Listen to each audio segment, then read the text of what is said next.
নমস্কার বন্ধুরা, আমি আশা করি তোমরা সবাই ভালো আছো এবং সুস্থ আছো। ভিডিও শুরুতে একটা কথা বলে রাখি যে তোমরা যদি এক্সপেক্ট করছো যে জিআরবিটি রেজাল্ট নিয়ে কোনো নতুন ইনফরমেশন আছে, তাহলে আমি ক্লিয়ারলি বলবো নো। যা বলার আমি অলরেডি বলে দিয়েছি লাস্ট ভিডিওতে, এবং লাস্ট ভিডিওর কমেন্টগুলো খুবই নেগেটিভ ছিল। কিন্তু গতকালকে একটা জিনিস প্রমাণ হয়ে গেল যে ত্রিপুরা চ্যানেল কিন্তু হাওয়াতে আমরা কথা বলি না। যেটা আমরা বলেছিলাম লাস্ট ভিডিওটিতে, সেটাই কিন্তু অনারেবল সিএম গতকালকে আবার স্পষ্ট করে বলেছেন যে ওনার প্রায়োরিটি হলো ট্রান্সপারেন্সি মেনটেন করা এবং অতি সত্বর জিআরবিটি রেজাল্ট দিয়ে দেওয়া হবে, সেটা উনি বলেছেন। এর উপরে তোমরা যদি ভাবো যে আমার কাছে কোনো নতুন কিছু বলার আছে, অবভিয়াসলি নেই, এই বিষয়ে আর কোনো কথা বলার নেই। ইয়েস, একটা কথা আমি বলবো যে ইউটিউবের ত্রিপুরার একাংশ চ্যানেলই তো কপি ক্যাট। তোমরা জানো একখান থেকে আরেকখানি সোর্স করে ম্যাটেরিয়াল নেওয়া হয়, এবং গতকাল থেকে সবাই ক্রেডিট নিয়ে ঘুরছে যে ওদের চ্যানেলে জিনিসটা নিয়ে সবচেয়ে আগে কথা বলেছিল, যেটা খুবই হাস্যকর। It is basically laughable. ঠিক আছে ভাই, ত্রিপুরা চ্যানেল গালি খাক, তোমরা ক্রেডিট নাও, এতে আমার কোনো আপত্তি নেই। কিন্তু আজকে আমি তোমাদেরকে বেসিকলি আমাদের যে সাবস্ক্রাইবার্সরা আছে কয়েকটা মনের কথা বলতে চাই। তার আগে তোমরা যারাই নতুন এই চ্যানেলকে প্রথমবার দেখছো, নতুন করে ত্রিপুরা চ্যানেলের ব্যাপারে আমার কোনো কিছু ইন্ট্রোডাকশন দেওয়ার নেই, বলার নেই। তোমরা you guys are informed enough, you can do your research who is authentic, who is a copy cat. এবং যদি তোমাদের আমার কন্টেন্ট তারপরে ভালো লাগে তাহলে definitely like, share and subscribe করে নিও। ভিডিও শুরুতে আমি একটা ক্যাচ ফ্রেজ আমি ইউজ করতে চাই, সেটা হলো দ্য রাইজ অফ নেগেটিভিটি। আমি অনেক আগেও একটা কথা বলেছি, এটা ম্যাটার করে না যে ত্রিপুরা চ্যানেলে 10 জন সাবস্ক্রাইবার আছে না 1 লাখ। যেটা ম্যাটার করে তোমরা যদি ভুল পথে এগিয়ে যাচ্ছ সেটাকে আমার আটকানো। এবং এই নেগেটিভিটিটা যে এসপিরেন্ট কমিউনিটিকে কনজিউম করছে সেটা আমি বুঝতে পারছি। কাজেই আমাদের ফেসবুকে যখন গতকালকে একজন ব্যক্তি বিশেষ, নাম আমি বলবো না ফর প্রাইভেসি রিজনস, আমাদেরকে জিজ্ঞেস করলো যে স্যার, একদিকে রুমার ছড়াচ্ছে C1, C2, C3 TCS cancel, আরেকদিকে জিআরবিটির পলিটিক্যাল ইনফ্লুয়েন্স নিয়ে রুমার ছড়াচ্ছে, টোটালি ডিমোটিভেটেড এর নেগেটিভ, কী করবো বলুন তো? এটা একটা খুবই কমন প্রবলেম। তো আজকের ভিডিও হলো কিভাবে এই নেগেটিভিটি থেকে আমরা দূরে সরতে পারি। দেখো, আমি অনেক বই পড়ি এবং বই পড়ার সুবাদে অনেক রকমের চিন্তাধারার সাথে আমরা অবগত হতে পারি। তো অদ্বৈতা বেদান্তের একটি লেখকের একটি বই আছে যেটার মধ্যে দুটো মেটাফিজিক্যাল কনসেপ্টসের কথা বলা আছে। একটা হলো আমার সবচেয়ে বড় শত্রু শুধু আমিই হতে পারি, অন্য কেউ না। এবং আরেকটা হলো যেটা হবার সেটা হবেই, ওটাকে আটকানো অসম্ভব। ইংলিশে এই কনসেপ্টটাকে মার্ফিস ল বলা হয়। What ever has to happen will eventually happen.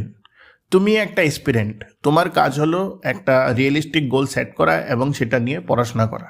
কিন্তু যদি তুমি সেখানে যেটা তোমার করার সেটা না করে অ্যাক্টিভিজম বা ফেক নিউজের ফাঁদে পড়ে যাও, তাহলে কিন্তু সেখান থেকে বেরিয়ে আসাটা ইম্পসিবল হবে। দেখো, back in the life was quite simple.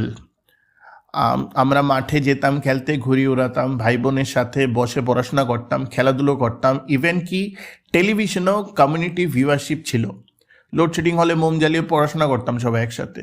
পড়া ছিল, খেলাধুলো ছিল, হাসি ঠাট্টা ছিল, রেজাল্টও হয়ে গেল অর্গ্যানিক্যালি, ঠিক আছে, কারণ আউটসাইড নয়েজ ছিল না। এখন কি আছে? Facebook, Instagram, YouTube, WhatsApp etcetera আছে। কিন্তু যেটা তোমরা বুঝো না, এই সবগুলির মধ্যে আমরা কনজিউম হয় নিজেরা খুবই একটা লোনলি লাইফ আজকের ডেটে স্পেন্ড করছি, লোনলি অ্যান্ড বিজি লাইফ। উপরে আছে মোবাইল ফোন, ফ্রিতে ইনফরমেশন এক্সচেঞ্জ হয় এবং ফ্রিতেই ফেক নিউজও এক্সচেঞ্জ হয়। তোমরা এক্সপিরিয়েন্টরা যেটা বোঝো না, পৃথিবীতে যেমন ভালো জিনিসও থাকে, খারাপ জিনিসও থাকে, to balance the equilibrium of nature. So আজকে আমার কিছু করার নেই, তো আমি হঠাৎ করে একটা ফেক নিউজ ছড়িয়ে দিই যে XYZ ক্যান্সেল। যে ছড়াচ্ছে ওর কিন্তু বিন্দুমাত্র চাপ নেই, ও জানি যে ও পাবে না, কিন্তু সেটাকে বিলিভ করে পড়াশোনা বন্ধ করছো তুমি, and as a result it is your performance which is suffering. ধরো যদি C2, TCS এক্সেট্রা ক্যান্সেল হয়ে যায়, তাহলে তুমি আমাকে বললো, তুমি বা আমি কি সেটা কোনোদিন আটকাতে পারবো? তো কেন ভাই ফেক নিউজে কনজিউম হব? তোমার কাজ হলো পড়া, তুমি ডিলিজেন্টলি পড়তে থাকো, এক না একদিন মেরিট লিস্টে নাম তোমার থাকবেই। এবং পড়ার সাথে আমি একটা জিনিসও বলি যে ম্যাচুরিটিও খুব দরকার। একটা 30-32 বছরের ছেলে যাকে মানে I was interacting the other day, আমি ওকে সবসময় দেখি he is online on the Facebook part. It is not really a symbol of maturity when you are online the whole day on Facebook, তারপর তুমি তোমার বাড়িতে ক্লেম করছো যে তুমি পড়াশোনা করছো। ঠিক আছে, সোসাইটিতে ইনস্টাগ্রামে ডিসপ্লে পিকচারে 200 গানের লাইক পেলেই কি সাকসেসফুল হয়ে গেলে লাইফে? হলে না তো। রিয়েল সাকসেস তো হলো when you will be in a position from where you can at least you start supporting your family and friends when they need it, and then the overall holistic community. তো এসব বন্ধ করো, negativity নিজে থেকেই সরে যাবে, কারণ real fact এটাই হলো। এবং এখানে আমি আমার আরেকটা ক্যাচ ফ্রেজ ইউজ করতে চাই, যেটা হলো কম্পিটিটিভ স্পিরিট। ভাই হতেই পারে যে তুমি ইন্টেলিজেন্স কোয়েশ্চেনটে আইনস্টাইনের থেকে বেটার, হতেই পারে তোমার গ্রাস্প করা এবিলিটি খুব ভালো, কিন্তু যতক্ষণ না তুমি সেটাকে এক্সিকিউট করতে পারছো ততক্ষণ অবধি you are a big zero in life. কারণ প্রত্যেকটা মোমেন্ট যেটা তুমি নিজেকে এক্সকিউজ দিয়ে কাটাচ্ছ, আরেকটি ছেলে বা মেয়ে ত্রিপুরার কোনো একটা ডিস্ট্রিক্টে বসে সেই পড়াশোনা করছে two grab your seat.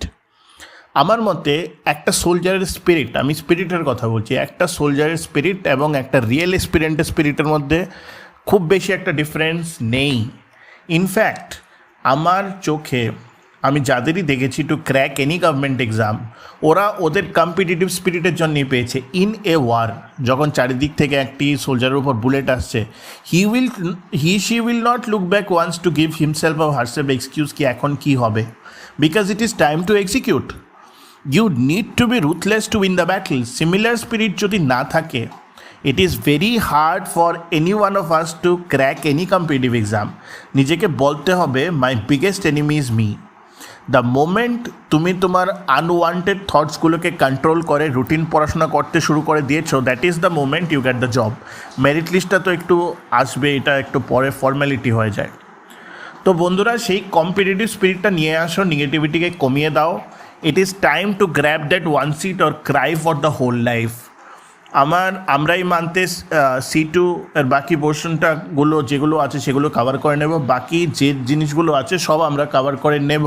We are always there to help you, but you need to help yourself by bringing that ruthless attitude, because it is really now or never. Have faith on yourself and works towards your goal.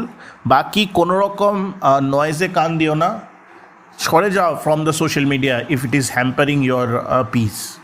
At the end of the day, আবার social মিডিয়াতে back করতে পারবে after getting a job. No one will say anything where you went, no one will জাজ you for that.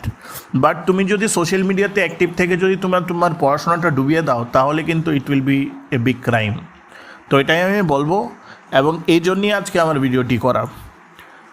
Leave negative attitude, bring the competitive spirit by being ruthless.